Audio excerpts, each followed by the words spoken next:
Welcome to Podcast of All Podcasts. Enjoy best moments of podcast history. Stone Temple Pilots with Plush.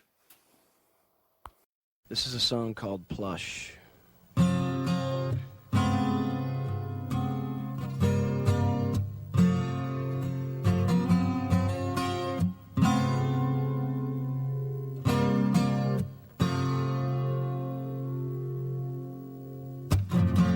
And I feel the time's a ways to go. So where you going to tomorrow? And I see that these are lies to come. Would you even care? And I feel it.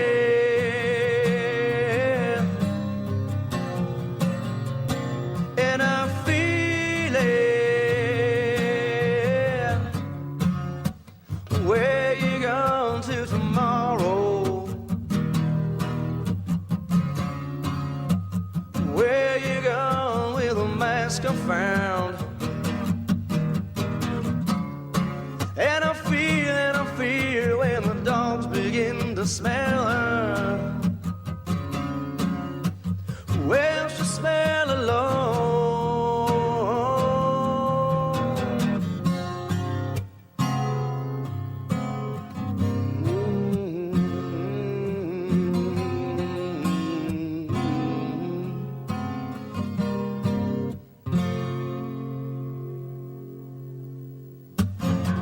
And I feel so much depends on the weather.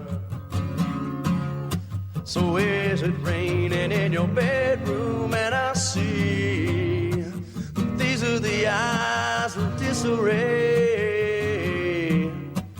Would you even care? And I feel it.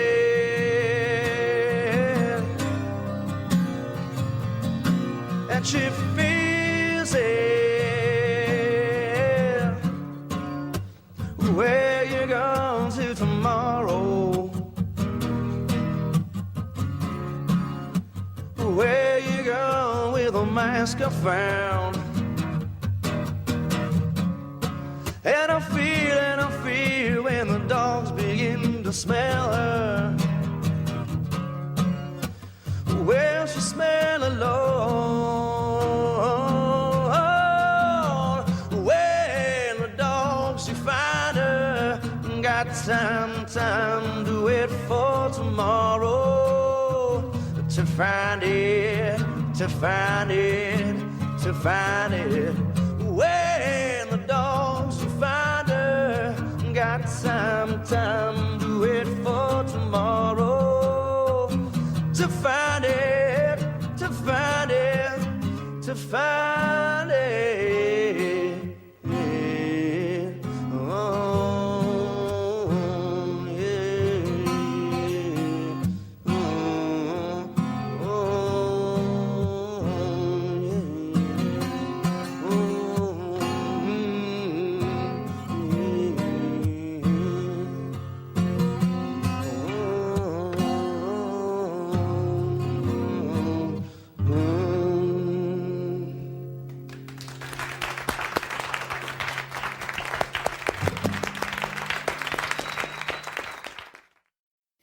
A Dak Shepard with Seth Rogen. Our team was really good. Instead of football teams in high school in Vancouver, there's rugby teams. Like that's like Right. the big sport. It's funny. I kind of went to like a movie-ish experience of high school, as is exampled by the fact I wrote a movie about my high school experience. But sports were not at all pop. No one gave a shit about sports at my high that's school. very weird. Yeah, like no one cared at all. And there was parties, there was all this. I mean, Superbad is largely based on what happened. So like all that stuff happened at our high school, except and the only thing that wasn't like the John Hughesy kind of thing was that no one gave a flying fuck about anything that. And our So how rugby did team you- went undefeated 3 seasons in a row, and like no one cared. Oh, really? Yeah, like, so it how did wasn't- people get like supreme social status if they weren't the quarterback of the football team? What were the attributes that were being rewarded with poon and Yeah, I mean, there was everyone kind of partied together. Like, that's so Canadian. And my fantasy of Canada. And within the parties, there were for sure different groups that conflicted heavily with one another. But it's kind of like if everyone, there in every group there was men and women who would hook up with each other. There was men and women in class of boys and girls. Yeah, there was boys and girls. There was every class and category of that. But like that's the one. Like, and my wife is from like Varsity Blues High School, literally, like where the whole town would go out to the football team every weekend. Yeah, what state? And like she's from Central Florida. Oh fuck yes. Yeah, and her high school football team was like one of the best in the nation for years in a row, and she was like a cheerleader. Oh god, so she was Lila Garrity. She literally, it was like she went to Varsity Blues, and to me that is like, there are things, we're always talking about high school, and like there are things from my high school experience that to her is just like so fucking crazy. Yeah. And from my perspective, that experience of high school where like everyone cares about what the sports team is doing is like insane to me. Like, that's so weird. Yeah, I would have loved to have gone in the school you went to and not had that as like it was crowning great. Achievement. No, it was way better. I'm very happy that was not the case. Yeah, ours was much more centered around like drugs and like partying and good things like that. Like, it wasn't partying. Yeah. People, it was a partying centric school. Wow. Yeah. So was your high school secular? Yeah, it was a public high school. Oh, okay. You went to a Jewish elementary school. And it had Torah in the title. Talmud Torah. Yeah. Talmud Torah. But what grade did you then transfer to public school?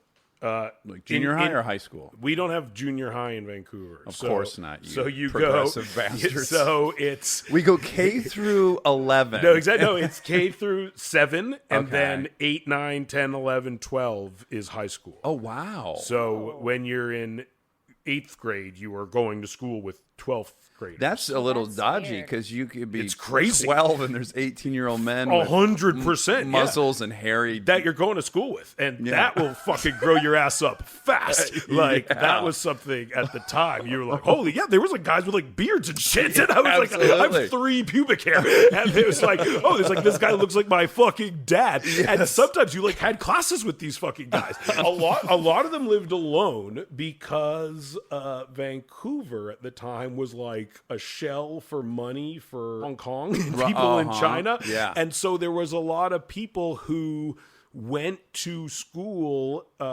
whose like parents sent them to Vancouver to go to school. English dudes from Hong Kong or Chinese dudes from Hong Kong? Chinese dudes from Hong Kong. Dudes. Yeah. Okay. Like and all over China, and but a lot from Hong Kong, and they would buy houses in Vancouver and send their kids to school in Vancouver and would live alone. Wow. And it was like Beverly Hills 90210. It kind of was like that. Yeah, it was super weird. And the other weird thing that I've learned is strange about my high school is we could leave. We could leave during the day, and it was very easy to get like free periods. Because like starting, I think almost in like 10, 11, 12th grade, you could have a free period somewhere. Okay. And at your own discretion. Exactly. Wherever you thought you might need a break. It was basically like you needed less credits to graduate than you did to get into a good college. So if you decided you weren't going to get into a good college, which I did from a very early age, it afforded you some free periods. Okay. You were on the non-college track. Exactly. Right. But because of that, you could leave the campus, like they would let you leave. So there was like a constant flow of kids coming and going from the school, basically. This sounds more like a rock festival. Like, than it does anything else. Like people swing through at the time, it wasn't hard. Like we could all just be like, should we leave? And we'd be like, yeah, and then we would just leave, and there was no one stopping you from leaving. And like it was, and these are the things that none of us knew were weird until I've talked to more American people who grew up in like institutionalized schools. That we would sneak. We had a strong desire to go out to lunch. Yeah, which was we would do forbidden. that all the time. Not allowed. That's absolutely insane. Not allowed to the point point that you would get detentions and then eventually expulsion from doing this. Crazy. So my friend Brian Bowles and I used to. This is not a joke. We'd put our seats down flat, and then we would drive out of the parking lot, just like peeking over the steering wheel in hopes that the security guard that was stationed in the lot wouldn't see us go to Pizza Hut. Yeah. And we also went to our high school was like in a neighborhood where there was like a 7-Eleven across the street and like a McDonald's down the block and like a Subway across the street and there was video stores, which is like I think one of the reasons we got so into movies is there was 2 giant video stores directly across the street from our high school. Yeah. And like we would go to them every day and just peruse. and like just walk around the aisles. Oh, this sounds like Utopia where you went. It was great. Were there fistfights? All the time. Okay, good. Yeah, tons of them. Okay, great. Yeah. Okay, I would hate for you to have been robbed of the violence that we there was experienced a lot in my high of, school. there was, like any high school, there was like racial And who was, tension. Okay, good. I guess, there was like anywhere else, there was racial tension and just intergroup tension. Sure, guys sleeping with other guys' girlfriends. Exactly, all that stuff. Were there 2 groups that seemed to regularly square off when it was not racially motivated? Like, because they're not jocks, like you didn't have this strata of jocks, it sounds like.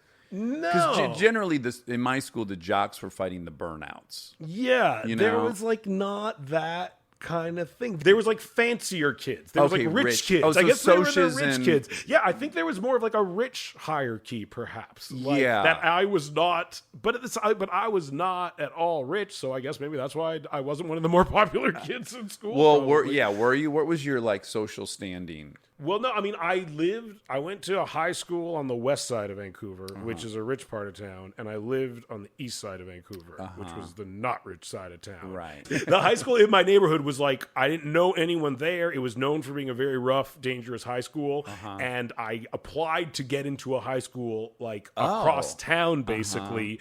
And so I went to high school like 6 high schools away from where I technically should have been going to high school. How did that impact your like friendship circle? So none of your neighbors, you weren't going to school with any of your neighbors then, right?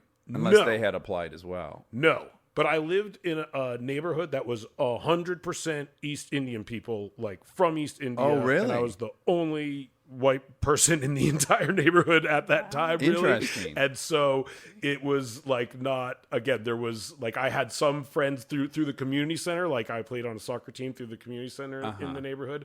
But again, it was a lot of like, they were like new immigrants to the country, like directly in my neighborhood, basically. Yeah. Which again, it made it just a little harder as a kid to make friends, you know? Yeah. But you did a lot of stuff, as I read about you. You did a lot of like extracurricular. I can never say that word. Curricular stuff, right? Like as you just said, you were doing martial arts. I did, which comes as a great shock to me, and I love it. How many years did you do the karate? A lot, until I would say maybe like 9, maybe from when I was like 8 till I was like 18 or something. So you're probably good at karate. Is that I'm like accurate physically competent? I would say, yeah. I probably. It was like a very like street fightery type of karate. Yeah, you know what I mean? It was like biting and scratching and Oh, hair good. pulling. Like it was dirty. Again, we were the Cobra Kai guys. Yeah. I went to one tournament one time because we were never allowed into tournaments like the Cobra Kai guys. Right. And then one time we all went to a tournament together and I instantly got disqualified for punching a guy in the throat. Oh, which I fantastic. like had no, and again, like I had no, it wasn't even on my radar that like was not appropriate. A standard strike. And I remember they were just like, go, and I was just like, ah, and then and wait, hold on though. I want to get into that just a tiny bit. Out of fear or out of killer instinct? Can you remember what motivated you to throw? I just went for it. I was just like, okay. It was. Did you get into I went for an opening. So your sensei, he was from Japan? No, he's not. He was not from. I don't know if he was I don't know if he was first generation. Okay, but did you get into his personal story, like why he was attracted to this grittier style of martial art? Like, did he have an interesting story? He did actually. He like had been involved in gangs when he was younger. He grew up in Vancouver. He worked as a bouncer for years. Oh wow! He was saying. Was he a good-sized gentleman? No, he was. What I would call a diminutive gentleman. Okay, sure. But he was. was like so dangerous seeming. It was crazy. Is he still with us, do you think? He is. Oh. I think my mother, because Vancouver is not the biggest city in the world, but my mother runs into everybody on Earth, and I think someone she knows or she ran into him somewhat recently. And he's not like killed anybody. I don't think so, but he would talk about, like, I remember it was things like, if you're like, he would literally tell you things like a kid, like, again, I went to public high school, so I was scared. Sure. And because like there was lots of fights and shit like that, just kids Big would try to man. rob you and take your shit, take your disc man, and Dean Delray with Joe Coy, the great. Joe Coy, how Yes, are you? I'm good, sir. It's funny because what I think about is I've been doing comedy 5.5 years, and it seems like that must have been when all of a sudden you took off and just been on the road because I never saw you. Yeah, like right. Yeah, that's about 7 years ago, 8 years ago, probably. Yeah, right. Yeah, I'd have to say 8. Wow, time goes by fast, man. It's crazy, right? It was right around 8-ish, 9-ish is when it was like, oh shit, I can quit my jobs now, Yeah, and I'm doing. 2009ish, you mean? Yeah, man, I can't even. Like, you know, I've never really sat and thought about it until you said something to me right now. You know what I mean? Right. Because it went by so fast. But yeah, literally, that's when it happened. Right around 2006-ish, 2005-ish. You know what I mean? Am I fucking crazy, or did you used to have hair? Yeah, I used to have hair. You know, what year did you have hair? Because I used to hang out at the Laugh Factory. No. I already, by that time, it was already getting close to shaved off. Yeah. Okay, so during Jay Davis's Life of the Party, Oh, I had it. I knew it. Yeah, See, yeah. I fucking knew it. Yeah, but I was Because brushing it forward. I was doing that whole. I remember now because I would see you all the time. Yeah. And then when I later saw you on Chelsea, I was like, yeah, I don't think that's that guy I used to see. Yeah, you yeah. know? That's him. Yeah. That's him giving up.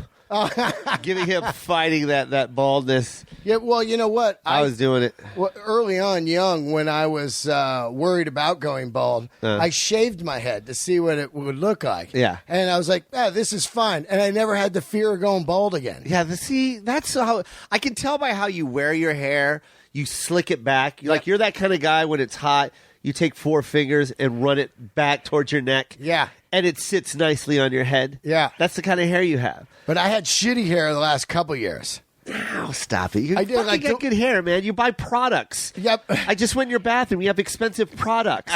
Yeah, that's not the shit you see at CVS. That's No. real hair products. That's sponsor stuff. Yeah, I It's saw great, that. right? You had one called Bead something. It was just beautiful. It came in yeah. a nice little black can. Yeah, black can with a old school sticker on it. Like this Yeah. is for people with fucking hair. That shit smells good. I have Mach 3 razors. That's all I have for my hair. That shit costs a fortune. Oh, for $17 for it costs a lot of money to be bald. And I shave my head every week. And you know what? I treat myself to a new razor every time. No. I dispose. You know how some people fight it? Really? You know how people fight it? One shave and One throw it shave, away. toss it. That's Fuck how you. fucking good you're doing. Yeah, that's how. Yeah, That is how good you're doing. You goddamn right. Yeah. I was tired of getting the bumps in the back of my neck. Yeah. Because that's what you Oh, yeah. do when you Bump fighter. reuse those fucking razors Yeah. over and over again. Not one time. Bye. Wow. See ya. You are a fucking. I got it. You know what? You know what I always say to like rock bands when they would just like throw stuff away or whatever. You Yeah. know. Later on in their life, they're like, "Man, I wish I had those razors." What the fuck are those razors I threw? There's at least 200 that were still good. Yeah. You're going. Fuck. I threw about $5,000 away in razors, man. You know, Dean, I'm not. Now that we're talking about this, Yep. I think what it is because our lifestyle is just, you know what I mean. We live on the road, and our business is us. Yeah. You know what I mean. Like when you own a business, you have to take care of the seats and the chairs and the Yep. and the napkins and the bathroom. straws and the toilet paper. That's what you have to take care of when you own a restaurant. Well, our job is us. Yep. And you have a look. You know what I mean? You drive a motorcycle, that shit's got to look hot. Yep. And then you got to have the right outfit for that fucking motorcycle because if you pull up to the club on that Harley with a shitty outfit, people are going to be like, okay, he's not really handling it that very well. Yeah, he's guy's- not doing too he's well a right now. part-timer. Yeah, he's a part-time. And I think that's the same thing with me. Like when I get on stage, I don't want to go with grungy fucking t-shirts. Like, I want my t-shirt to be like brand new every fucking time. Yeah. You know what I mean? When I go to a town, like when they see us, they're gonna be like, "Oh yeah, they're killing it right now." Yeah. Look at these guys, and like that's why. Aside from the razors, I always wear a white V-neck. Yeah, on and I stage? literally every city I go to, I buy 9 of those V-necks. Where do you go, Macy's. H&M? No, I go to Macy's and I buy Polo pack of 3. Oh. And I buy 3 packs of them. Yeah. And it's nine of them. And at the end of the week, I give them away. I donate them. I never wear them again. It's Yeah. like I'll never wear it. After one wear and it's done. That's amazing. I know I calculated how much money it was, but I was like, you know what? Fuck it. Yeah, all right. Yeah. That's how much I'm going to spend. I want to look good when I'm on stage, man. Wow, I wish that I was on the road with you. I'd just scoop those up and then sell them on eBay. The guy that's so funny. eBay, Joe Coy sweatshirt. Yeah, worthless. Yeah. With a penny. My friend, the guy that used to like handle my stuff on the road, he used to swoop up my V-necks. Yeah. You know what I mean? Yeah. So I just give them away now, man. All There's a bunch of kids in the Philippines looking good right now. All comedians have a thing, though. That's your thing. You That's know my what I mean?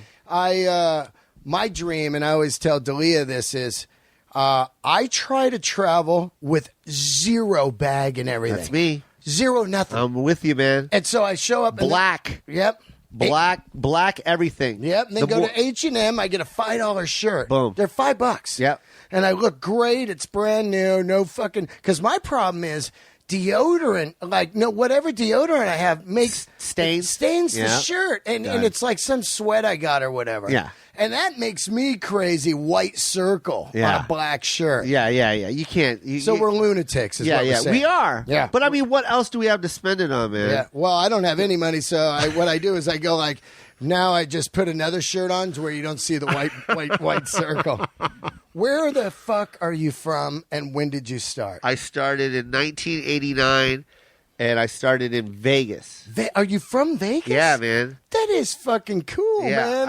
I did a couple of comedy contests and flopped in '89, and then it took me a couple of a year or so to really get my balls back up, and then I went up at a coffee house called Buzzy's Cafe, and Sam Tripoli was there. Wow. Sam was already doing it. Sam was already kind of in it.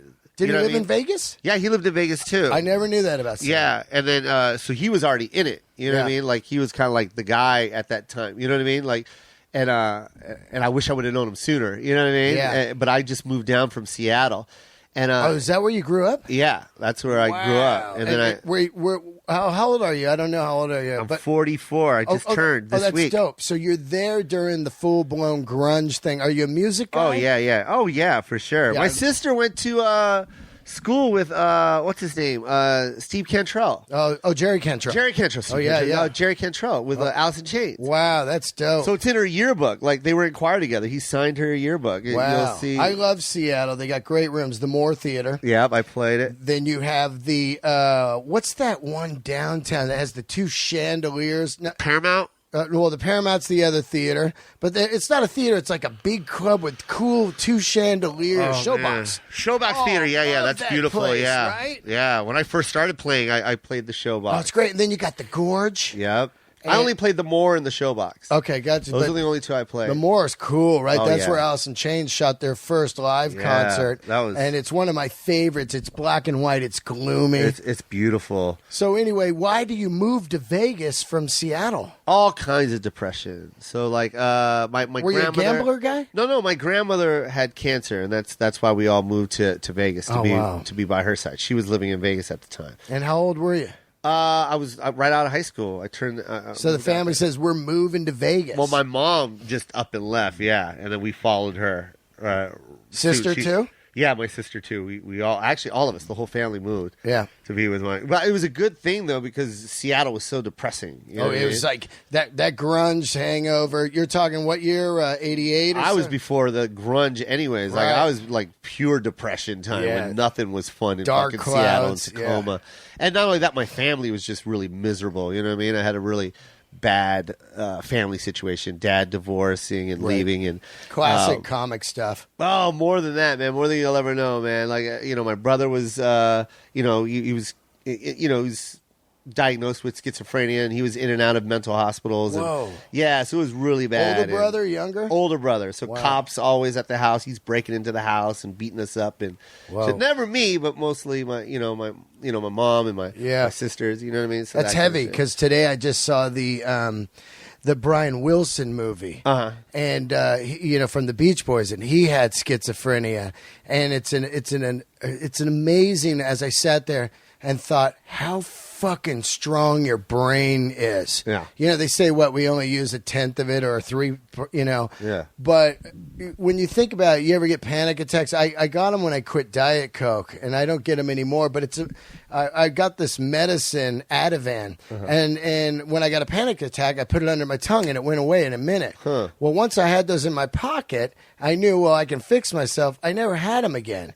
Because my brain knew I had this fix. That's what I'm saying. But yet you weren't going to it, though. I wasn't going to it was because just kind of like it was there. It was I just knew if I'm ever fucked, I got these. I got it. And so then I was never fucked. Yeah. But my point is, it's weird how brains can work, right? We know nothing about them, and supposedly for some reason we only use a little bit of it, but there's pockets in there that can just take over. Take over, man. My brother really took over. He started early. Does that run in the family? Is it a gene thing? I don't know, man. I mean, my brother he's the only one that's, he's still in and out of hospital.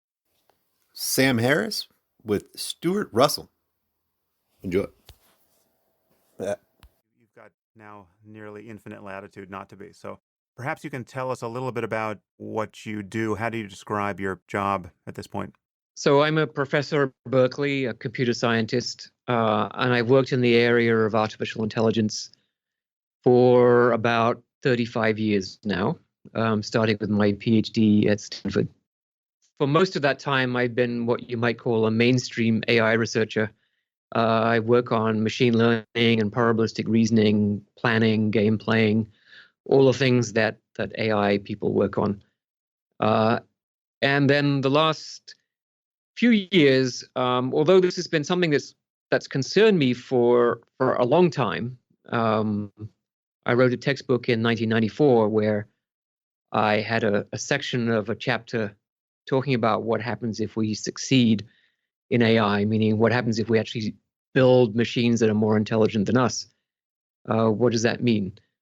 So that was sort of an intellectual question, and it's become a little bit more urgent in the last few years as progress is accelerating and the resources going into AI have grown enormously. So I'm really asking people to take the question seriously. What happens if we succeed? As you know, I've joined the chorus of people who really in the last 2 years have begun worrying out loud about the consequences of AI or the consequences of us not building it with more or less perfect conformity to our interests. And one of the things about this chorus is that it's mostly made up of non-computer scientists, and therefore people like myself or Elon Musk or even physicists like Max Tegmark and Stephen Hawking are seemingly dismissed with alacrity by computer scientists who are deeply skeptical of these worried noises we're making. And now you are not so easily dismissed because you have the really the perfect bona fides of a computer scientist. So I want to get us into this territory, and I actually want, I don't actually know that you are quite as worried as I have sounded publicly. So if there's any difference between your take and mine, that would be interesting to explore. But I also want us to at some point, I'd like you to express the soundest basis for this kind of skepticism that, that we are crying wolf in a way that is unwarranted. But before we get there, I just want to ask you a few questions to get our bearings. The main purpose here is also just to educate our listeners about, what artificial intelligence is and what its implications are, whether if everything goes well or if everything goes less than well. So a disarmingly simple question here at first. Mm-hmm. What is a computer? Well, so pretty much everyone these days has a computer, but doesn't necessarily understand what it is. The way it's presented to the public, whether it's your smartphone or your laptop, is something that runs a bunch of applications, and the applications do things like, edit Word documents, allow, face-to-face video chat, and things like that. And what people may not understand is that a computer is a universal machine, that any process that can be described precisely can be carried out by a computer, and every computer can simulate every other computer. And this property of universality means that that intelligence itself is something that a computer can, in principle, emulate. And this was realized, among other people, by Ada Lovelace in the 1850s when she was working with Charles Babbage. They had this idea that the machine they were designing might be a universal machine, although they couldn't define that very precisely. And so the immediate thought is, well, if it's universal, then it can carry out the processes of intelligence, as well as ordinary mechanical calculations. So a computer is really anything you want that you can describe precisely enough to turn into a program. So relate the concept of information to that. These sound like very simple questions, but these are, disconcertingly deep questions, I'm aware. I think everyone understands that out there is a world, the real world, and we don't know everything about the real world. So it could be one way or it could be another. In fact, there's gazillion different ways the world could be. All the cars that are out there parked could be parked in different places, and I wouldn't even know it. So there are many, many ways the world could be. And information is just something that tells you a little bit more about what the world is. Which way is the real world out of all the possibilities that it could be. And as you get more and more information about the world, typically we get it through our eyes and ears, and increasingly we're getting it through the internet. Then that information helps to narrow down the ways that the real world could be. And Shannon, who was a electrical engineer at MIT, figured out a way to actually quantify the amount of information. So if you think about a coin flip, if I can tell you which way that coin is going to come out, heads or tails, then that's one bit of information, and so that gives you the answer for a binary choice between two things. And so from information theory, we have wireless communication, we have the internet, we have all the things that allow computers to talk to each other through the physical medium. So information theory has been, in some sense, the complement or the handmaiden of computation, and allowing the whole information revolution to happen. Now, is there an important difference between what you just described, computers and the information they process, and minds? Let's leave consciousness aside for the moment, but if I asked you what is a mind, would you have answered that question differently? So I think I would, because the word mind carries with it this notion, as you say, of consciousness. It's not with the word mind, you can't really put aside the notion of consciousness. Except if you're talking about the unconscious mind, like all the unconscious cognitive processing we do, does mind seem a misnomer there without consciousness? It might. Yeah, unconscious mind is kind of like saying artificial grass. It isn't grass, but it kind of is like grass. So just to give you a quote, John Hoagland has written a lot about AI. He's a philosopher, and he describes the notion of strong AI, as it used to be called, as building machines with minds in the full and literal sense. So the word mind there is really carrying the idea that there is true conscious awareness, true semantic understanding, and perceptual experience. I actually think this is an incredibly important thing, because without that, nothing has moral value. There are lots of complicated physical processes in the universe, stars exploding and rivers and, glaciers melting and all kinds of things like that. But none of that has any moral value associated with it. The things that generate moral value are things that have conscious experience. So it's a really important topic, but AI has nothing to say about it whatsoever.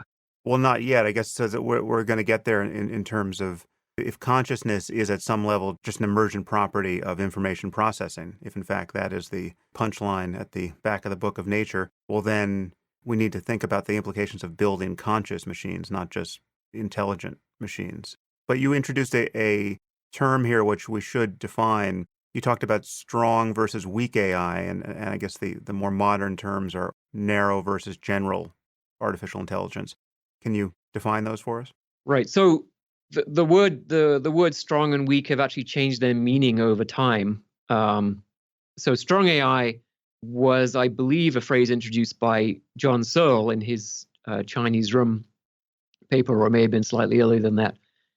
But what he meant was the version of AI that says that if I build something with human level intelligence, then in all probability it's going to be a conscious device, that the functional properties of intelligence and consciousness are inseparable. And so strong AI is the sort of the super ambitious form of AI, and weak AI was about building AI systems that have capabilities that you want them to have, but they don't necessarily have the consciousness or the first person experience. So that, and then I think there's been a number of people, both inside and outside the field, sort of using strong and weak AI in various different ways. And now, largely, you will see strong AI and sometimes general AI or artificial general intelligence to mean building AI systems that have the capabilities comparable to or greater than those of humans, without any opinion being given on whether there's consciousness or not. And then narrow AI, meaning AI systems that don't have the generality. They might be very capable, like AlphaGo is a very capable Go player, but it's narrow in the sense that it can't do anything else. So we don't think of it as general purpose intelligence. Right. And given that consciousness is something that we just don't have a philosophical handle, let alone a scientific handle on, I think for the time being, we'll just have to put it to one side.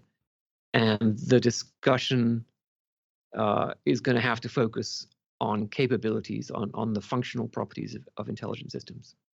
Well, there's this other term. Hannibal Buress with Jon Hamm. Fucking sexy beast. Yeah, Miami especially. Yeah, Miami was something. It was live. The Spanish language broadcasters have a different approach toward press, I think. Yeah, it's a whole thing.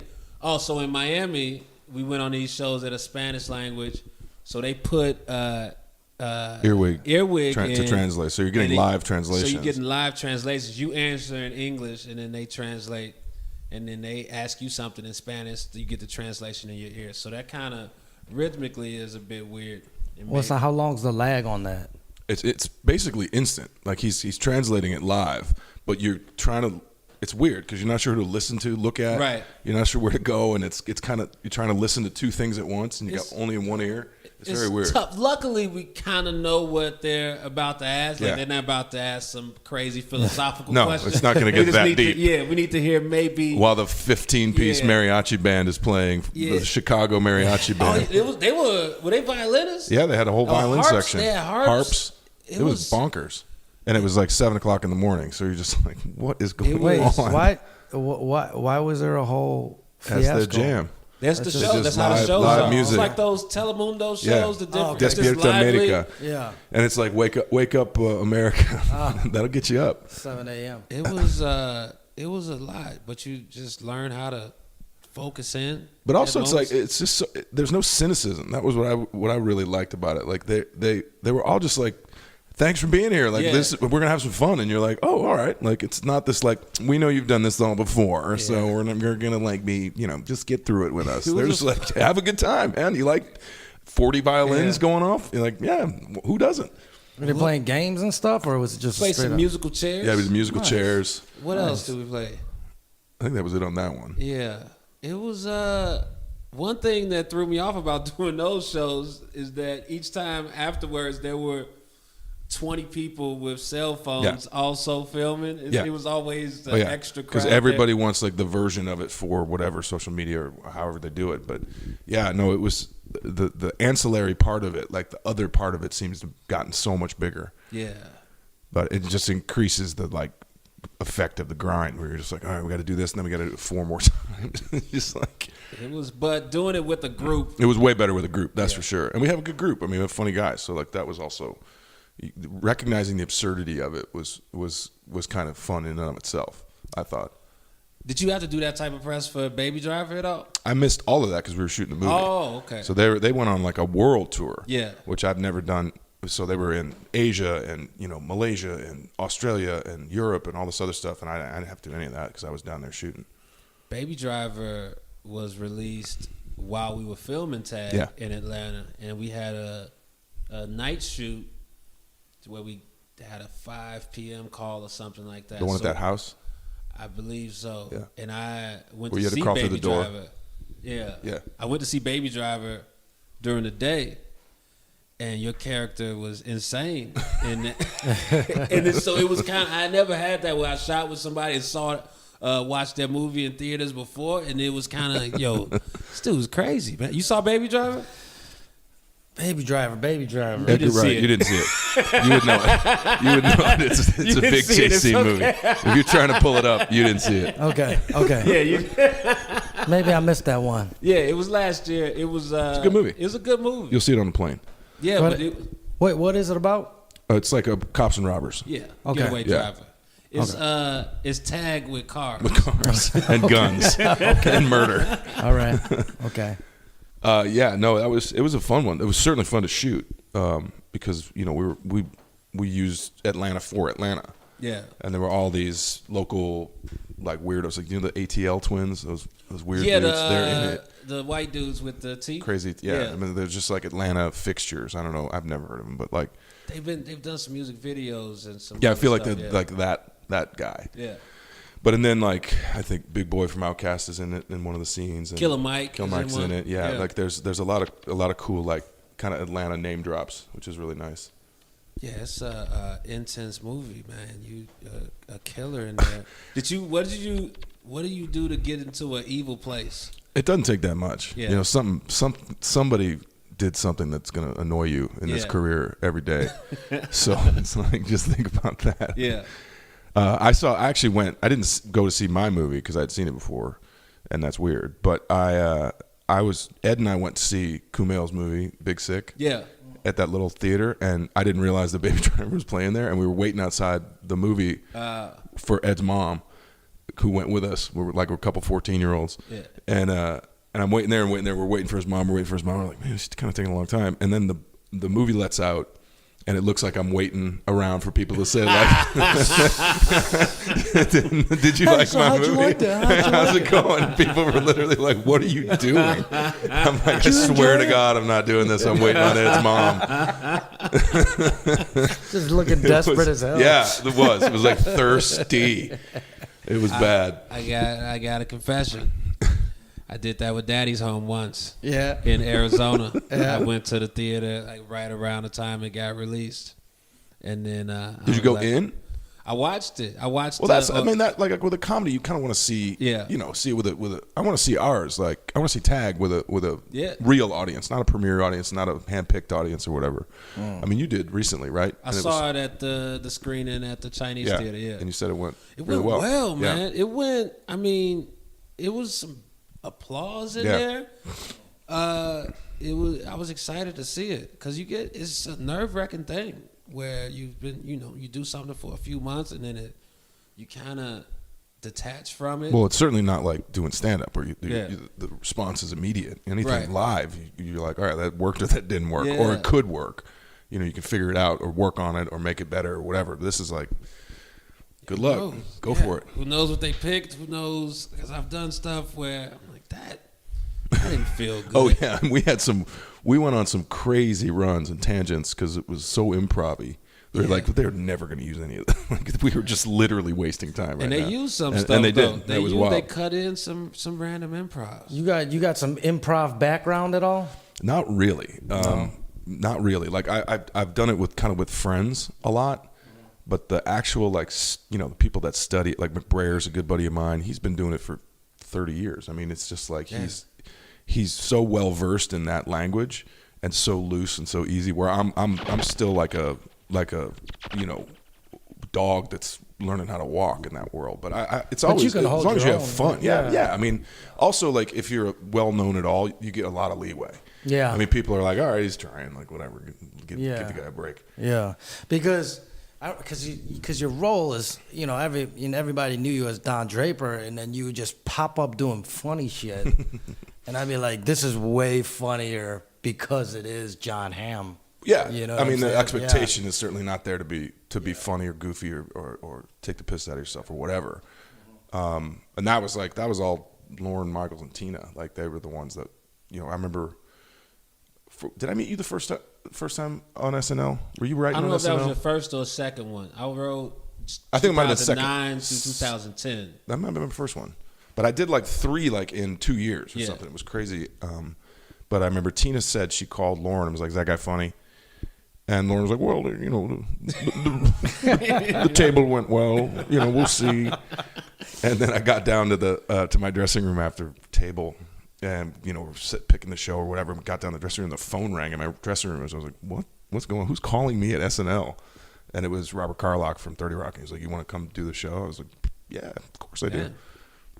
Is that easy? Great. That easy? It's not that easy. Yeah, SNL. So you've hosted now 3. But times. I've been on it. 3 Like I've done Wow. walk-ons on everybody else's shows. Like Wig's last show, I did the cold open. I was on Lena Dunham's show. I was on Lindsay Lohan's show. I was like a plant in the audience, and they're like, "Don't worry, Lindsay. If it all goes sideways, we have a backup." And I'm like, "How you doing?" Yeah. It was literally a 1-second cutaway. But yeah, it's nice to be kind of considered part of that group, Right. Because it's such a specific group, and people I really like. My first time hosting was Polar and Maya were still there. Oh, that was So- the year before me. Then. So then, and that was, I think, their last year, basically. And then Kristen and Bill and Sandberg and the Lonely Island guys were just getting ready to kind of take over the show. And Keenan was there because Keenan's always been there, it seems like. Keenan is there. Like 18, something like 18 seasons. It's crazy. Keenan is there. Keenan is there. They did a big reference in that in the Family Feud.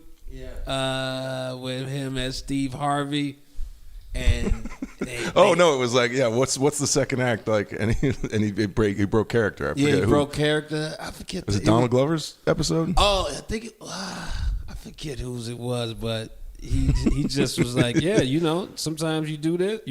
I forget. You do the same thing forever, right? Yeah. That's cool. That's cool, right? I think he looked into the camera too. And He's an all-star though, man. That guy's great.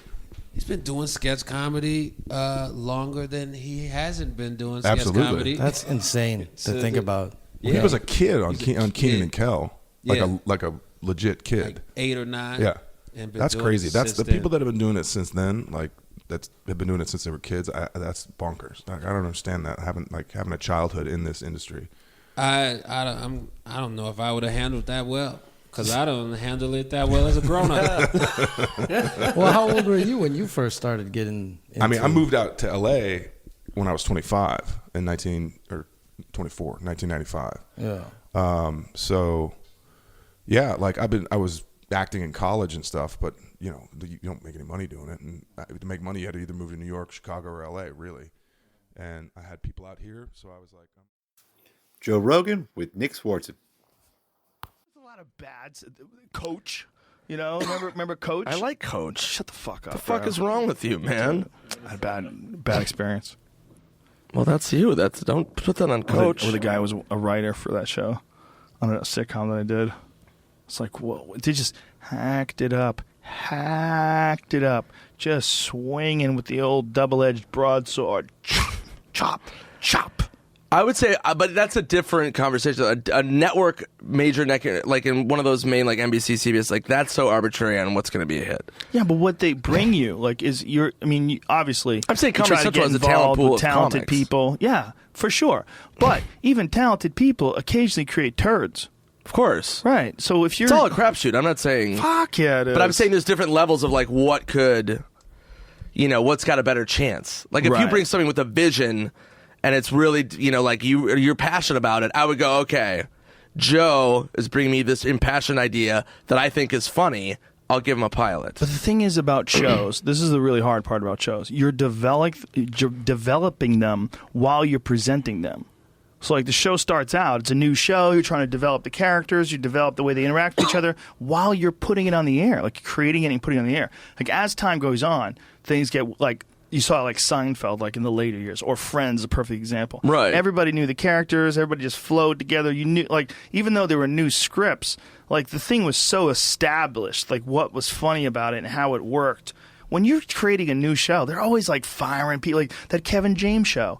Like they're like they change out, they'll swap out the wife, and like they did it on Bewitched, get her out, bring a new one in, and we need a black neighbor. Like, okay, you need a gay friend, and then like, right. Then when it's not working, everybody wants to throw their fucking jizz into the soup mix. Like, I know the fucking perfect thing. This is missing, and that's what happens with those shows, right? They all just get to be souped. They just get all these different opinions until they take out, like South Park. They don't listen to shit. They don't listen to anything. But that's my point. Is that if you comment, major networks is different. Like the cable networks, they have a little bit more leeway where it's like, if somebody comes in with, if talent comes in with a strong idea and a strong script and a strong vision and stuff like that, I think that's different. Right. With networks, you're getting, a bunch of major showrunners with an idea and, they're trying to fit into a formula. Yeah. That's different. It's still hard. It's still hard, but I'm just saying there's different percentages of it. Yeah, no, for sure. I mean, South Park came in and they were like, I remember stories where they were like, they didn't get any notes. They were like, they don't even live here, I don't think. I think they live in Colorado or something. They were just like, yeah, well, we're going to make this show and just, like, stay the fuck away. That's probably a good move. Well, I think yeah, they're from genius. Evergreen. It's like one of my favorite places ever. Did you ever see the original one with What Would Brian Boitano Do? Yeah, of course. That's how they got started, and that is to this day like one of the funniest fucking things I've ever seen in my life. When someone gave it to me, it was actually a girl I was dating. She was an agent's assistant, and she got a VHS copy of it. And she brought it over my house, and we watched it together. We were fucking crying, just falling on the ground crying. It was so silly. And Jesus versus Santa. Yes. Yeah, that was insane. I did the same thing. I got the VHS tape in like 1996, I'm going to say. That's exactly that's the time, somewhere around there. And I had that VHS, and I would watch it. I was like, what? This is insane. God, it was amazing. It was so good. And it's kind of funny because it's like much more shitty animation and drawing even than the current one, which is crazy hard to believe.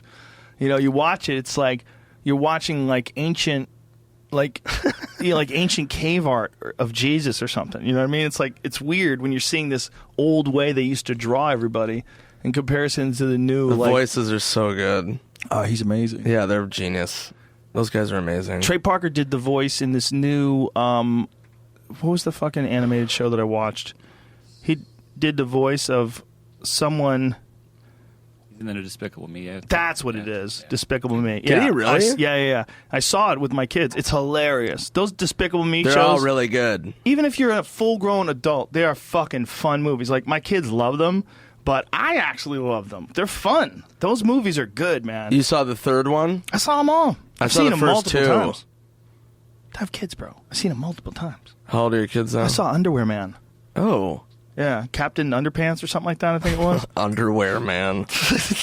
There was a show called Captain Underpants. Yeah. They made a movie out of it. I'm probably not going to see that by myself. That'd be super weird. Some guy just watching Captain Underpants. They make good fucking kids movies today. Those Despicable Me movies are good movies. Yeah, they're really well fun. made. The third one holds up? Third one holds up. All right. It might be the strongest one. A lot of people don't like the Minions one. They're like, I'm tired of those little fuckers. Like, they need the other guy, Gru, to balance out the minions. Yeah. You can't just have the minions. Minions went rogue. Yeah, they're just all Cocky minions. fucking assholes. People didn't like it. I found it. I think it was good. I enjoyed it. I found it entertaining. Fuck them. Fuck the minions. Well, like Toy Story, dude. Toy Story 3 was like one of the best movies I've ever seen. I started crying. Yeah, that was good. Yeah, I wept. Yeah, there's like some dark moments when the teddy bear is trying to fucking throw them in the incinerator. Yeah, that was intense. That's intense shit. Lots of bear, lots of I hugging like bear. that. Did you ever see Babe, the talking pig movie? Yes. Did you ever see Babe, Pig in the City, Part 2? I don't think I Oh stuck my around for that. God. See that movie. They decided to take the talking pig, like broad farm movie, throw him in the city where some of the dogs are prostitutes. It goes so fucking rogue. It's amazing. Really? You'll love it. Really? I'll text you and remind you. Oh my God, Babe, please Pig in do. the City. And there was a big outrage because it was so like aggressive and weird. Really? It's super dark and trippy.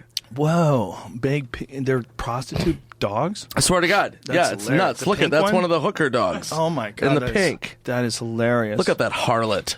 That's hilarious. Yeah. How weird are dogs, man? They used to be wolves. They scare the shit out of We me. figured out a way to turn them into that and have them live with us. I think about that when I'm around my dog. Because I got a new dog recently, 7 months old now. I got him a few months back, and he's a golden retriever. Okay. It is the least wolf-like dog that has ever existed on the planet. This dog has like zero aggression in him. Like even when he play fights, like he'll play fight with another dog, there's like zero threat of anybody getting hurt. It's like there's the mellowest, calmest, and you got to think like somehow or another people figured out how to take a wolf and slowly whittle it down until you make that. Right. Like what? What was he eating? They probably gave him some weird fucking shit to mess with his brain. No, it's just breeding. They figured out a way where, I mean, I think that life is crazy pliable and where you have the best chance of success. I mean, obviously, this is not my theory, but where life has the best chance of success, it kind of molds itself to that. Whether it's by putting people in colder climates, making their skin lighter so they get more vitamin D because there's no sun out. So you're saying it's atmosphere related? It could be, yeah. And the atmosphere of a dog is the only way a dog got food. It had to be super cool with people. So the dogs that were cool with people are the ones that stuck around. And they kept breeding and breeding. And the ones that are the coolest with the people, the ones that got fed. And the other ones got shot and killed. And they didn't get to breed. So it's always like the ones that are the coolest with the people. They got closer and closer to the campfire. And they got the scraps thrown their way. It was a sweet deal. You bark. And they're cool with you, and they give you free food. And you keep the fucking wolves and the bears from eating them. And you bark, bark, bark when anything comes, and they could be alert. That was the whole deal with people and wolves and dogs. And so they figured out a way over countless generations to turn that wolf into this fucking dog, like into a poodle. Like they figured out how to do that. And when it's just life adapts. It finds some weird ways through, and next thing you know, you're holding a French bulldog. Like, what the fuck? That used to be a wolf? Like a wolf got whittled down to. I'm no disrespect to French bulldogs; they're adorable. I love those little dogs. But it's like, how the fuck did that even happen? Yeah, you never see like stone like cave drawings of poodles. They didn't exist. They literally Like, didn't exist. with like perfect pom pom like ankles and shit. You know what they found out about dogs? It's really fucked up. Is that all of them came from wolves? They thought there was like that like dogs came from like a bunch of different wild canids. You know, a bunch of different like African dogs and different dogs. Nope. All of them came from wolves. All of them. That's super weird, dude. Well, then a wolf like fucked a frog or something, because there's no way a fucking bulldog just comes from a wolf. It does. Slowly but surely, over thousands of years, they turn a wolf into a bulldog. It's nuts. Are we gonna go back to wolves? Do you think We could turn into Jell-O for sure. We could turn into some cube-like thing that sits in a hard form that we carry around. If people found out, hey man, you can't break your bones if you don't have any. You can move things telekinetically now, and everyone's going to fit into this fucking cube, and we just would be this square thing with no bones, just slops right into this just indestructible plastic barrier that you could carry around in life until you wanted to fuck. And then when you wanted to fuck, you guys would get close to the bed, and then you would just ooze out on top of each other. You would like open your doors together and just ooze on top of each other. That's my entire family in Arkansas that you just described. They do that? Yeah. Is it pills? It's everything. Pills got them. Skittles. I don't. Dogs scare me because a dog bit my balls when I was a kid.